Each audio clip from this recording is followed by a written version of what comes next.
Welcome, good citizens, to the 19th episode of the 240p Club. We are now officially old enough to drink in Canada. Yes! Yay. You can go up to Canada and legally drink.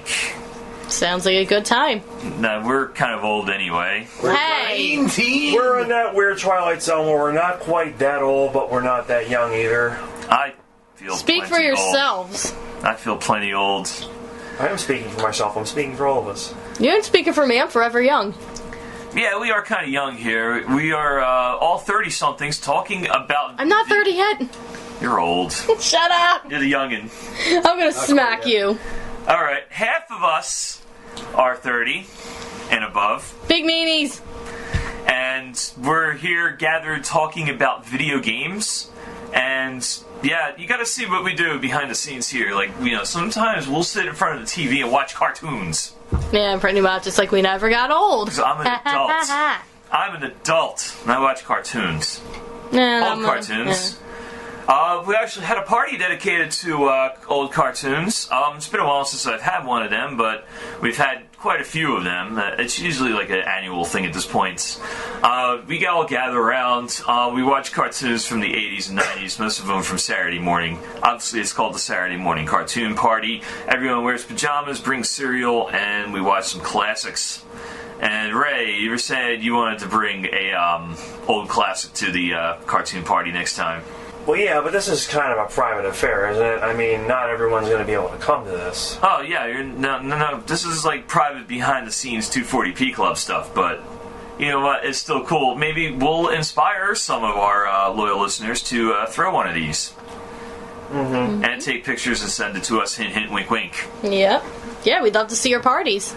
Yeah, we'd love to see either retro gaming-inspired parties you guys might be having with girls, you know, and everything in between. Or, you know, retro cartoons, cosplaying, whatever you guys are up to, you know. We'll mention it on our podcast and website and, you know, social media, etc., etc. This whole idea that we're too mature for this kind of thing, just throw it on the ground. Yep. Your parents said, yeah, when you're our age, you're not going to be watching cartoons, you know, you just that, blah, blah, blah. You know what? I watch more cartoons as an adult than I ever have as a kid. I don't know, I'm kind of like in between. I watched a lot of cartoons back then, but even now I still, you know. Yeah, you kind of track down some of the more obscure ones that you missed along the way. It's like, oh man, I don't remember this. I gotta watch this, you know? Or you come back and watch episodes that you haven't watched in years, and it's like all of a sudden, like it comes flying back to you, like all the memories. Yeah, but some of the cartoons don't really hold up to this day. Like you're watching certain things, and you're like, I enjoyed that when I was like 4 or 5. Mm-hmm. It's like obviously the classic example is G.I. Joe. Although G.I. Joe is awesome, I still enjoy it to this day. Inspector Gadget I was watching the other day, and that was so goofy, but at the same time, like, you know, once you shut off that partial logic portion of your brain where, you know, from watching action movies and stuff, it's pretty fun to watch, you know, old episodes of that going, oh, I remember this from back in the day. I think the example you're looking for of shit that doesn't hold up is the Super Mario Bros. Super Show. I disagree. That held up pretty well.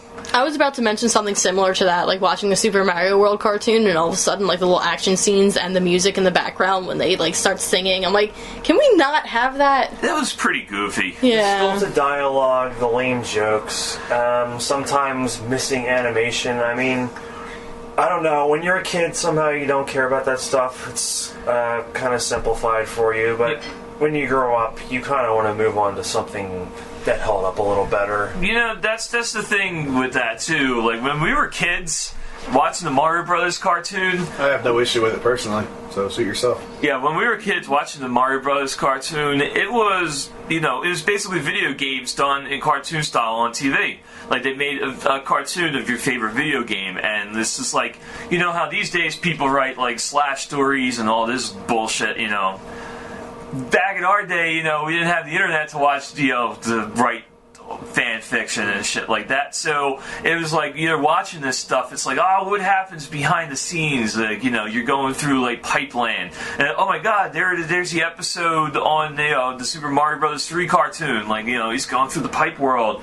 Up he comes back and returns with a frog suit. This is amazing. You don't really care that, like, you watch it nowadays, the animation is cheesy, it's missing some scenes, it's done a little cheaply here and there. And the singing, like, the sing-along parts, which were really dumb nowadays. But at the same time, like, these cartoons are still awesome. I still hold by that I could watch it to this day. Maybe corny, but it still has its charm. Yes, absolutely. The only reason to watch it nowadays is Captain Lou Albano. Not necessarily, although he was awesome too. He had his own variety show. No one remembers it. It was geared towards kids. It came on Sunday mornings. It was really weird. Like, you'd have to catch it at a very weird time. A great example of this would honestly be the Street Fighter cartoon. Oh, God. Oh, God.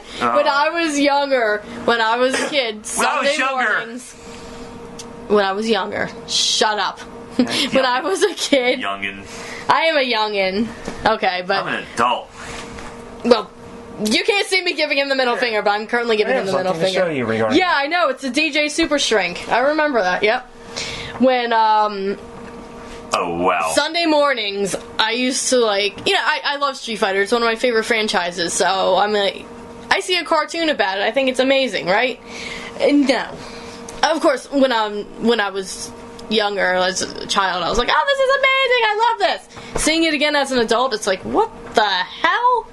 This is like some of the hokiest shit I've ever seen in my life. And you know what? Power Rangers. Mighty Morphin Power Rangers. Yeah, you once you have a background in basic filmmaking, granted, my experience with filmmaking is an editing studio and a couple friends that have took a couple courses here and there, but you see some of the hokey editing, it's like, oh my god, they just recycled, like, a standard Power Rangers episode, a half-hour episode, they recycle 15 minutes of footage. And, like, just how corny the fighting actually is. Yeah, but it was cool as a kid. It was. It was, you know what, even as a kid, it was corny to me, but I still loved it. Mm-hmm. I still thought it was corny, but... I loved it as a kid. Yeah, I still like it now. I was watching the Twitch marathon, and I was at work, and I couldn't keep me away from the computer. So, I was like, oh my god, what's going on now? What's going on now? I remember this episode, or, like... I remember watching it as a kid, like, had to bargain with my parents to let me watch it before I started homework. As they wanted me to start homework at a certain time. They were reasonable. It's like, when we got home, it's like, okay, take an hour to unwind before you start homework. Because, you just had like a long school day. It's like, yeah, take an hour. But they were, anything beyond that took a lot of bargaining, and eventually I got them to let me start my homework later. Of course, I had some teachers that were merciless with the homework, so it was like, okay, you could start at 4:30 because you got to watch Power Rangers and all the cartoons and everything. The news started coming on. It's like, okay, as a kid, you watched the news, but you didn't watch the news. Mm-hmm. So it was just background noise. Yeah, it was background. So hey, I can start my homework now. At this time because there's no other nothing I'm gonna miss. But sometimes I would be doing homework till 8:30, 9 o'clock at night, and it's just like, this is, Sounds like college. Yeah. Sounds like what I'm doing. Exactly. But, it was worth it to watch, all the cartoons I got to watch in the afternoon. And, obviously they made some pretty good video games based on some of these. We did stream Power Rangers for Super Nintendo. I think he did a wonderful job with that. Yeah, you beat it. I did, after 7 tries against the main boss. Yeah, that was just ridiculous. I didn't really know how to, Well, the thing is, it's once you beat the boss, you fight against 2 big mechas. The first mecha you fight, the big mech robot or whatever. The first King of the Monster style, mind you. What's that? King of the Monster style. Yeah, King of the Monsters. Yep.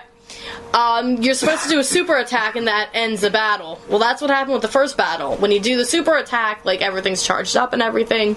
With the second battle, the main boss battle, he just blocks your attack and says, "Get out of here, you little shit." And then all his health comes back. And it turns gold, if I'm not mistaken. I believe so. Yeah, he's just like, super powered at that point.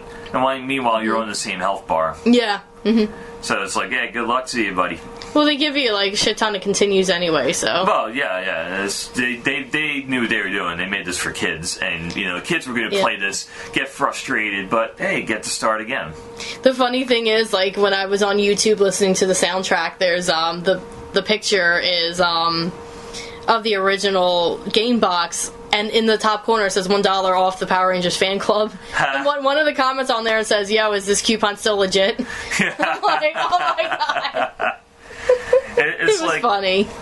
It's like Teenage Mutant Ninja Turtles 2, the arcade game. You got a free pizza. Mm-hmm. Free small personal pan pizza from Pizza Hut. Hell yeah, high five. You got the pan pizza? Yeah. Hell yeah. Pizza Hut. It was like Pizza Hut and Teenage Mutant Ninja Turtles were like a marriage made in heaven almost. So it's like, I got it, and I was like, yeah, get a free pizza. And then my parents are like, I'm not driving you to a Pizza Hut because I don't have a Pizza Hut near me. I'm not driving you to Pizza Hut to claim this. I'll just get you like a real pizza from the Joe's Corner Pizza. Mm-hmm. You still have it? Yeah, I still have that. I still have the coupon. But do you still have, coming out of our shells, the audio cassette? No. That was distributed at Pizza Hut. No, I did not have that. I don't think I had that either. Thank God. Because nobody wants to hear that. I'm sure it's on YouTube if we're that curious. It is. A lot of shit's on YouTube. You can find I was saying a couple podcasts ago, old video game like VHS tapes. They've converted and put on YouTube, the strategy guide and stuff. It was so stupid. We're gonna have to watch them one day. It's just because he's just so stupid. It's great. Mm-hmm. I'm gonna search for him, and see if we can track him down. Funny thing about the Ninja Turtles, though, in the first movie, they ordered Domino's during the movie. Yeah, the movie they ordered Domino's, and the video game is Pizza Hut signs everywhere. There must have been some kind of cross promotion. And on the VHS tape of the first movie, there's a Pizza Hut advertisement. Oh yeah. And then in the movie, there's still Domino's. It's crazy how that works. Some kind of cross promotion, I guess. Yeah. Then again, that was an independently made film, so all these promotional tie-ins weren't coordinated as much back then, because product placement was more obscurely done back in the early 90s when the Ninja Turtles movie came out than it is today. But we're talking awesome coupons and awesome pizzas and everything. Pizza, dude. While we're on the subject of nostalgia, I'm sure, well, if you got your hands on the NES Classic, you suck. Yeah. But unfortunately, it is beginning to be discontinued. Yeah, Nintendo said they were shipping out the last of the consoles and then discontinuing it forever. I.e., Nintendo's logic, they were trying to say that it was a limited time thing anyway. However, with announcement, they've been having problems with the secondary market, to begin with this system. You go on eBay, people were selling it for $400 a system, where they paid $60. And of course, they would include the receipt where they said they paid $60 and sell it to you for $400. So it's like, look what I paid for it. This is what I'm profiting. Mm-hmm. It's like, this is ridiculous. They finally started to level out once the Nintendo Switch came out. The secondary market was starting to sell them for just a bit, $65, $70 plus shipping, which is reasonable. The second Nintendo announced this was discontinued, every Nintendo Classic system on eBay went up to $250 and more. Mm-hmm. So it's like Nintendo is actively encouraging the secondary market to get the word out for the system, which is insane. Plus, at the same time, you could just build a Raspberry Pi retro gaming system and play a lot more than the 30 games included, hacking notwithstanding, of course. So Nintendo, I am baffled by Nintendo's decision here. What is the purpose of putting out this awesome system and then discontinuing it just out of the blue? My assumption was that they needed they felt that they needed to put something out for Christmas, because the Nintendo Switch was pushed up to March at that point. Yeah, but here's the thing: these aren't competing with each other. Like, obviously, there's no virtual console yet for the Nintendo Switch. They're working on it, supposedly. But as of right now, you know, people that are buying the NES Classic are not going to, you know, not buy the Switch because they own one. They're definitely going to buy the Switch. You know, people are just rabid about Nintendo. They want to play all of these games. And Nintendo discontinuing this system out of the blue for, you know, logically maybe just to focus on the Switch is, like, idiotic. Yeah, I mean, it's not like they didn't have anything to sell for Christmas. Also, the Nintendo DS, the new Nintendo 3DS, and the original DS's, well, not the original because they're discontinued, but the DS Lite, the DS, I think there was a mini DS, 3DS, the new 3DS, all those are still selling like hotcakes, so... Yeah, Nintendo's business practices have been shady for years now, but this is just speculation on my part too, but they've been so afraid of piracy and stuff that everything they put out seems to be for a limited time only, you know, and then they yank it off the shelves before people can pirate it, which didn't really work for the NES, you know, Classic because people figured out how to put how many games on it now. But at the same time, it's like you're still selling systems. People can't. Well, they can now. They can build a Raspberry Pi, but not, you know, everyone is going to have the patience to try to build like a RetroPie system. You know, whereas with the NES Classic, they could just pull it out of the box, plug it into the TV, and it's playable. You know, Nintendo basically did the dirty work out of making a retro system, and all of a sudden yanked the rug out from their consumers. Yeah, I wouldn't necessarily say that this was a strategic marketing move. In a list of strategic marketing moves, including, you know, not having any sort of retro support, or not retro support, I'm sorry, it's any sort of virtual console support for the Switch. Instead, they released it with Breath of the Wild and a Mario Party title, and hey, good luck, guys. I mean, it's still sold. I mean, people were buying Breath of the Wild, like... Yeah, which is Nintendo's strategy to begin with, you know, make it a game as awesome as Breath of the Wild, and... There's also a Wii U version. Yeah, they also have the Wii U version, but everyone, you know, the thing that people went viral was the the Switch. Yeah. So this was selling systems. I mean, but when after you're done with Breath of the Wild, you have basically a piece of hardware. Again, it's pretty hard to find. They've been going high prices on eBay, and I got another bone to pick with GameStop about this, but we'll discuss that in a minute. But, you know, if you find a Nintendo Switch, it's like, you know, again, the secondary market's upping the price of it, and the console doesn't really have the software support yet that Nintendo promised. Like, everyone was looking at the trailer for, you know, they want to play Skyrim on, you know, portable. Granted, this is only a 2-hour, you know, the battery life is like 2 hours if you're playing something that high intense. But, you know, it's people want, there's a market for this. People want to play this stuff. Yeah, people do want to play the games like that they've seen advertised with the Switch. They want to play the Skyrim, they want to play Mass Effect, they want to play, what other games were... Well, Skyrim, Mass Effect, going retro, all the Shovel Knight, you know, Shovel Knight's got the expansion coming out for that. Fun fact, when Atari first released the Atari 2600, they had a picture of chess on the back or something, and there was no chess game available for the system, so someone actually sued them over that, and then they were forced to make a chess game, like, for the Atari 2600, just based on that lawsuit. I don't know. Just talking about, like, seeing Skyrim advertised right from the get-go, and apparently it not being out yet, is it? No, it's definitely not out for the Switch. Well, yeah, it's sure hope it comes out soon, otherwise they could have a lawsuit on their hands. I don't think people are that petty anymore. No, people are petty like that. Oh, don't doubt the power of humanity once, you know... You know what? He's right. Someone's going to do it. Yeah. Yeah, now that we mentioned it, one of our listeners may wind up doing that. But I don't think they have a legal, you know, footing to stand on, because when, you know, this Atari came out, like, you know, they were never intending, I think, to put out a chess game until this lawsuit happens. With the Nintendo Switch, just Skyrim has been promised. You know, it's just a matter of Bethesda porting it over at this point. I think they're still trying to figure out exactly what to do with the port. So release it. Besides, that would be great. You know what they're going to make the Switch. This is bad pun Monday. Oh, God. Yeah, so, you know, big fuck you to Nintendo for yanking the NES Classic out from under us while they still need some time to build some support for the Switch. But, again, this leads to some speculation that thanks to them pulling the NES Classic, Nintendo has an ace card up its sleeve, namely an SNES Classic.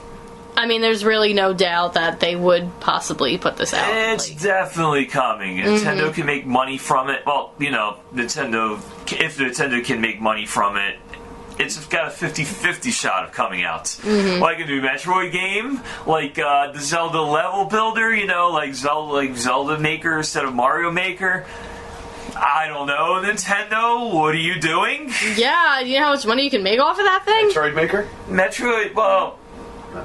Yeah, that would work. Yeah. I mean, but it doesn't work like a Mario Maker or a Zelda Maker. People have been wanting a Zelda Maker for years. Someone made one, and then, you know, Nintendo hit them, obviously, with a cease and desist because it's intellectual property. And then they, you know, changed all the sprites around, and eventually it's going to be a design your own dungeon Zelda-like game with completely different, you know, sprites and characters. I mean, they made something similar. There's a lot that goes into...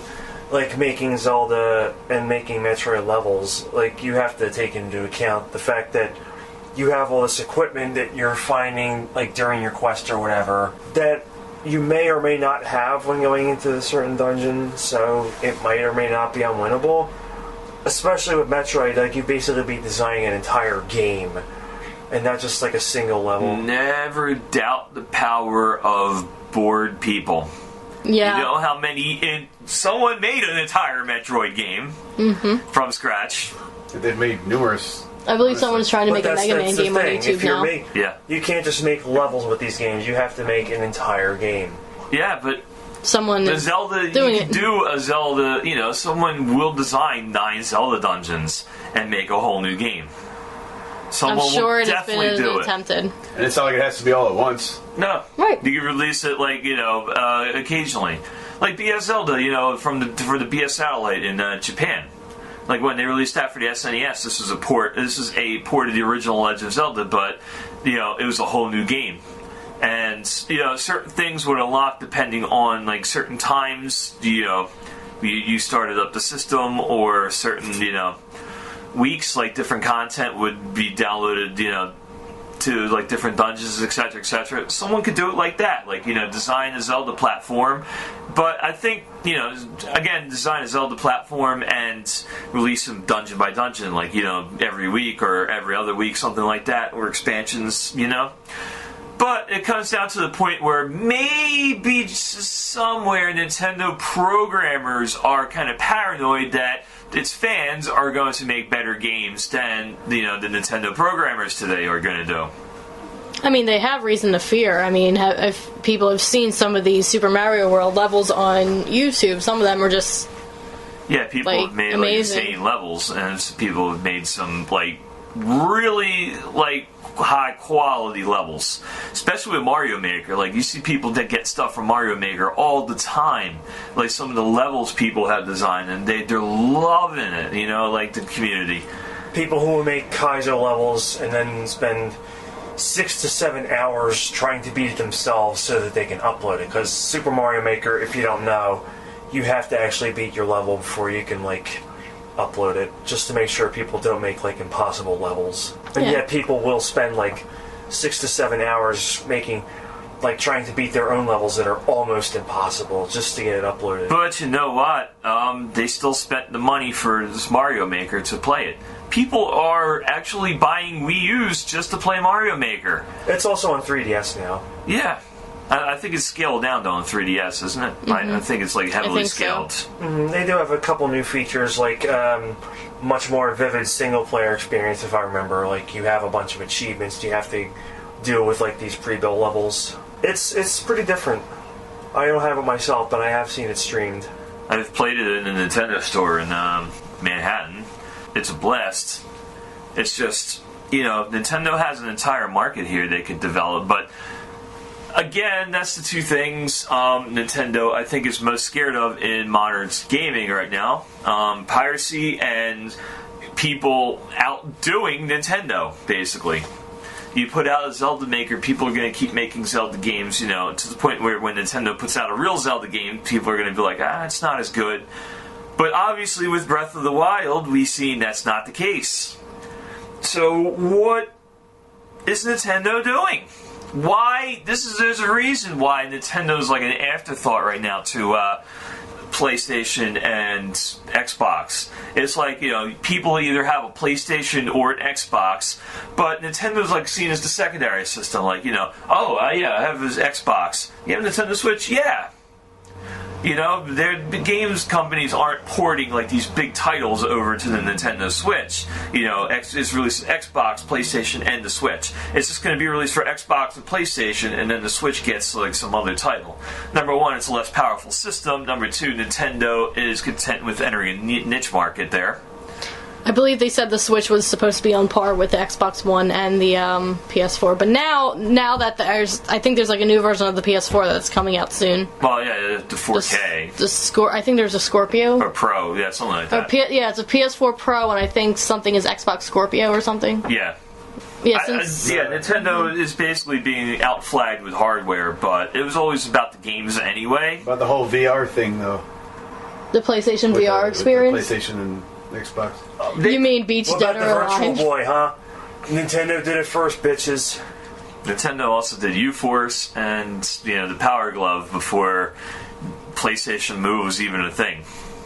And of course, the Wii beat out PlayStation Move, and PlayStation Move was such a disaster. Yeah, I don't know anyone that really took it serious. It was just a prep build to come out to compete with a Wii because they were losing money to the Wii. But again, that brings us to the last point I just brought up. People are buying Nintendo systems in addition to a PlayStation or a Sony, or it's like a Sony PlayStation or an Xbox. I don't know what Nintendo is doing, thinking, or even considering at this point, and it's baffling to try to figure it out. Because, they're like Capcom, with their licenses. Capcom has, the rights to Mega Man, has the rights to, all the X series, etc., and won't put out a new game No, you know what they're doing? They have so many franchises that they could do, new stuff with. Darkstalkers, Onimusha. They could bring some more Sengoku Basara games over to America, or over to the West. But you know what they go do? They do a remake of Super Street Fighter 2 on the Switch, and all they do is add Mugen-esque characters, like Violent Ryu or Evil Ken or something. As if we didn't have enough evil Ryus already. Exactly, we had one in Super Street Fighter 4. Mm-hmm. What about Angry Nicky? Yo, you want to see me be a Street Fighter character? Dude, this went back to Street Fighter Alpha 3 with this evil Ryu shit. Mm-hmm. Yeah.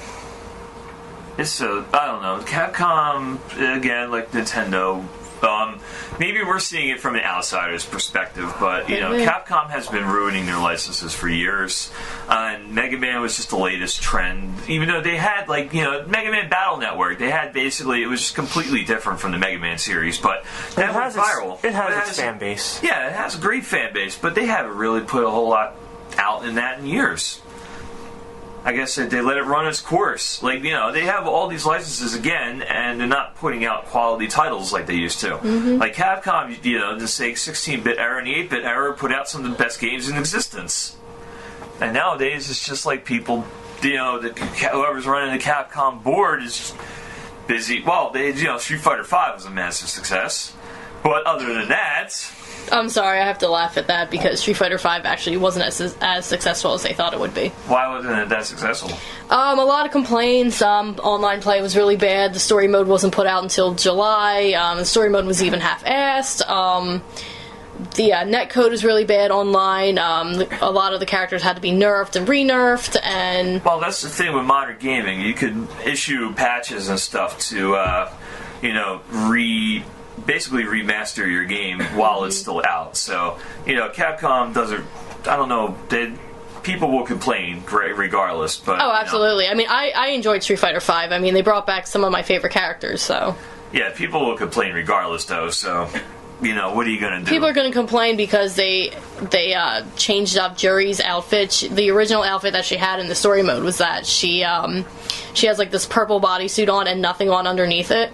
And of course, you know, her boobs are showing. Okay, that's fine. It's cleavage, whatever. But then when they actually released her as a character, they had her put something on underneath it. So people were like really mad. You've censored my waifu, and that was quote. We're gonna call that a PR disaster because like the whole that's my waifu crowd just completely bombarded Capcom with, you know. I think these days Capcom's listening a little, relying too much on the casual, like, you know, gamers, not necessarily the Capcom fans, to gauge their success rates instead of the actual people that have been playing these games for years. I mean, Resident Evil is a great example of that because, I mean, you have the original 4, which were amazing, survival horror and everything. Yeah. And they keep saying with every new installment, we're going back to the originals, we're going back to the survival horror. Everything just feels like Call of Duty.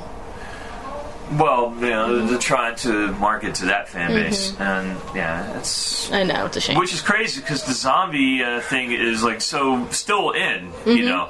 It didn't go away like, you know, vampires and then pirates before that, where, you know, people... It is like the monster du jour, and then poof, disappeared. Nah, zombies are still up and running, so, you know, that would be a perfect example to put out a Resident Evil game. There you go, I think the latest one that they did was it was for the or was compatible with the PlayStation VR, and people said that it was absolutely terrifying. Okay, so maybe they have something going there. But one thing that I noticed though, it'll be like the hot game of the month for a little bit, and then as soon as people were done playing that, they jumped over into Neo, and that was like the hot game for a while. And then once they were done with Neo, they went to Nier Automata. And once they were done with that, people jumped on that game because my waifu. And as soon as they were done with that game, now they're all jumping to Persona 5.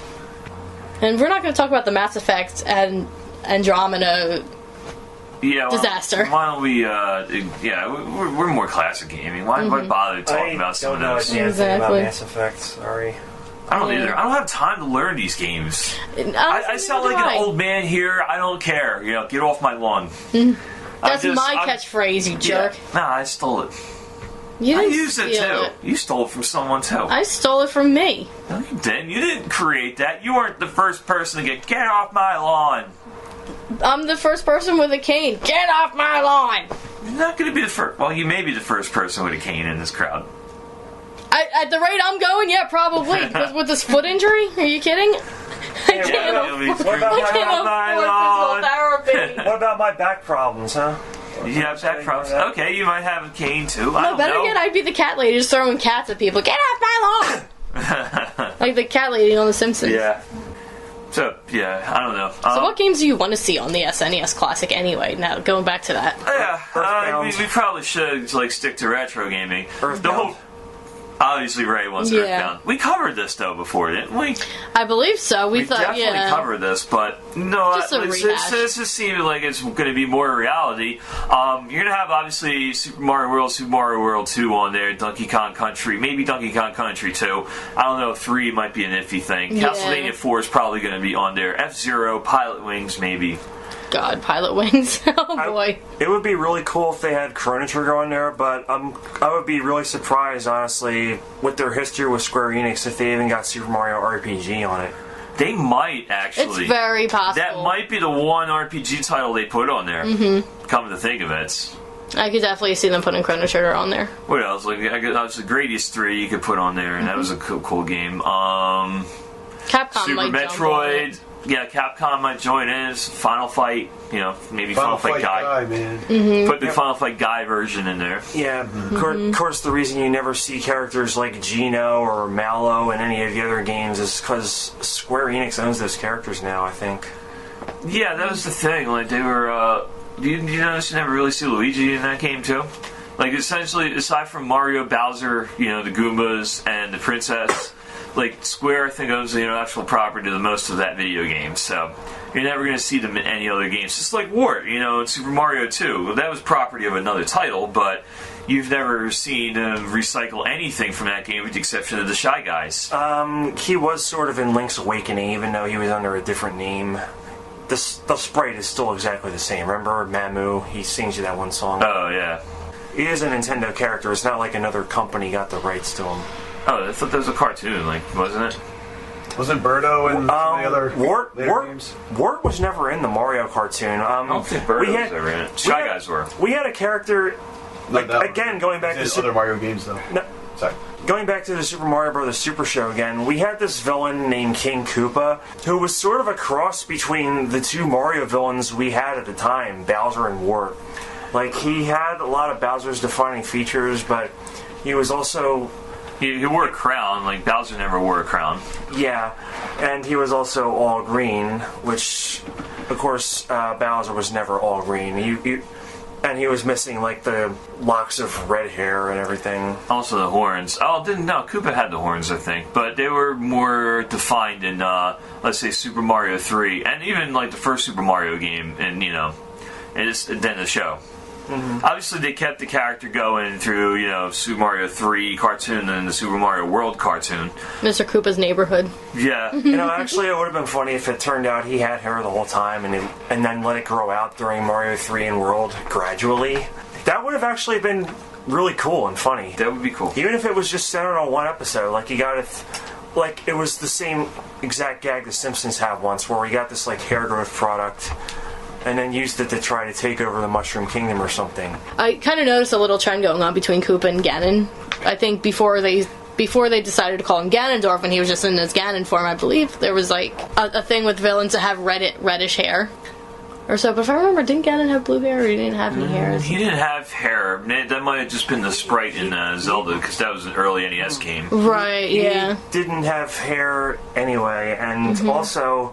none of the Ganons, like in the mainstream Zelda series, ever wore a hood. And also, Ganon's a weird case. Or I think like the Fanon name for this Ganon at least is Ganondorf Dragmire. But he looks nothing like any incarnation of Ganon that either existed when this show was running or in the future of the series. I think I like how they explained it really in Link to the Past. Like, Ganon was a thief. Mm-hmm. That was like he was the master thief. Basically, he was transformed by the Dark World into the form he's seen. So that's he could have had red hair before he turned into a pigman. When this show was running, Ganondorf didn't exist. All we knew was Ganon because Ganondorf wasn't introduced in name until Link to the Past, and then we never saw the red-haired Ganon until. Well, by that point, the Zelda cartoon was gone, and the Captain N cartoon was gone. Well, the Legend of Zelda cartoon is all Zelda 1, basically. Even though Zelda 2 is out, they never focused on Zelda 2. They only started focusing on that for the Captain N episode with Link in it. That was entirely, they went through Zelda 2. If anyone's watching the show remembers, the Zelda cartoon didn't have a Triforce of Courage. That wasn't introduced till Zelda 2. Yeah, which is weird because they called it the Triforce, meaning 3 of them, but... Unless they were planning to have that sequel the whole time. Well, they planned it out the entire time. They were definitely planning on a sequel. Yeah. I guess the show didn't pick up the way that they wanted it to, so they kind of scrapped the sequel. Well, not the show. I mean, there's a sequel to the game. That was the thing. The show went pretty well. It was only aired on Fridays because, they would hype it up all week, during the Super Mario Super Show. Mm-hmm. And then, poof, all of a sudden you had Zelda on Friday. Mm-hmm. So, I mean, for its series run, it lasted pretty well. But, again, they may have just ordered a whole bulk of these episodes, and then... put them out like once a week, and then Zelda 2 is already out, but yet they still had all these cartoons to air, so... And, of course, Mario 1 and 2 were so thin in plot that they just made up, like, whole new plots for each episode, oftentimes based on movies that were out at the time, like Star Wars, Indiana Jones... Well, they kind of had to in order to keep people's interest in the cartoon. That was the whole point with the Captain N cartoon. Like, none of these were, like, literal translations of some of these games, but some of the episodes, when they were done right, they were done so cool. It was like, you know, you're basically interacting with like some of the boss characters in some of these games. I remember it was like an episode called the Video Olympics. It was a 2-parter. You know, they showed it over 2 weeks. Like the first part was like a competition. They did, I think, Castlevania, and then all of a sudden, like Mother Brain took over. Mother Brain was the main antagonist of this show. You know, obviously all the Nintendo villains, King Hippo from Punch-Out, the Eggplant Wizard from Kid Icarus, you know, those were henchmen. They had Dr. Wily appear occasionally. But, you know, they had this one episode where Dr. Wily, you know, there's the Video Olympics, and in the second part, they were banished to the world of Mega Man. So you see them climbing, basically Cutman stage, getting stopped by the big, like, you know, that big eye robot. Big Eye. Yeah, it's called Big Eye. Mm-hmm. Basically, got stomped, and you see them lose a life. They basically appear in like at the bottom and have to climb it again. And they're talking about like, you know, naturally they get through it with their last life. You know, but it's really cool in cartoon form. Like, even though, you know, Captain N has the magic pause button, he could just, I don't know, freeze all the enemies and just go straight to the end. Yeah, but he only had a limited amount of power, and it always seemed to run out like for like, you know, immediate dramatic effects. But obviously, again, we're talking really cool old cartoons that tied into the Nintendo, you know. And again, it ties into what the fuck is Nintendo doing with its marketing nowadays. Mm-hmm. And that also ties into maybe I'm just an old crotchety old man screaming, "Get off my lawn," swinging a cane at kids. Mm-hmm. Or throwing cats at people. Suddenly I'm reminded of that weird, like, Power Team cartoon, which had even fewer episodes, and somehow Mr. Big from Narc was the main villain. I don't know. That's a story for another time. We'll go even further back to Saturday Morning Supercade. First appearance of Mario in cartoon form, actually, because they had a Donkey Kong cartoon on there. And I think a spin-off, like an entire Pac-Man cartoon. Which, you know, if you could track that one down... Oh man, that was fun. I remember the Christmas episode. Everyone remembers the Christmas episode. No one remembers the rest of it, though. Everyone remembers that Christmas episode. Every cartoon had one. Mm-hmm. Christmas comes to Pac-Land. Christmas comes to, I don't know, Super Mario World had one. They had to do all these spin-offs. He-Man had one. There's Christmas and He-Man. It's like, Castle Grayskull. Eternia didn't have holidays like that. Where does this come from? Magic. Okay, we'll explain it with magic. Mm-hmm. But anyway, you know, I'm sounding like a crotchety old man. Yeah. Speaking of crotchety old man and fighting kids to get off my lawn, we're going to stage some fights next week. Not the real fights between 240p Club members. We like each other. Oh, I was going to suggest Nikki versus Joe. Damn. Me and Nikki aren't going to start going at it. Not yet, at least. Yeah, no, not yet. No, I'm first. No, I don't think so. You know how we had the backyard brawl? Or the back alley brawl, or whatever location brawl between Final Fight and Streets of Rage, we are going to do a back alley battle royal. Ding, ding, ding, ding. It's going to be many titles against each other. Similar genres, of course. We're not going to send Mario against Quake. And in true, although that would be fun. It is going to be... Quake versus another first-person shooter, couple platformer games, couple RPGs, some adventure titles against each other. Quake against the Chex Mix shooter. Yes, mass hysteria.